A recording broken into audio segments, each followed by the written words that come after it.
নমস্কাৰ। আজি বহুত দিনৰ পিছত আকৌ এটা ভিডিঅ'ৰ সৈতে মই আপোনালোকৰ মাজলৈ আহিছোঁ। মোৰ এটা যাত্ৰাৰ ভাগ আপোনালোকৰ সৈতে অকণমান শ্বেয়াৰ কৰোঁ বুলি আজি আহিছোঁ একচুৱেলি।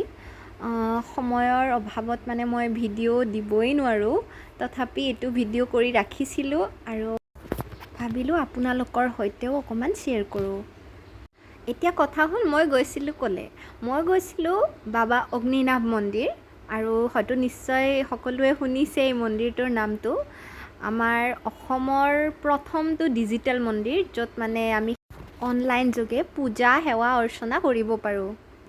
ছ'চিয়েল মিডিয়াত আজিকালি এই মন্দিৰটো খুব চৰ্চাত আছে, গতিকে মোৰ যাবলৈ খুব ইচ্ছা আছিলে।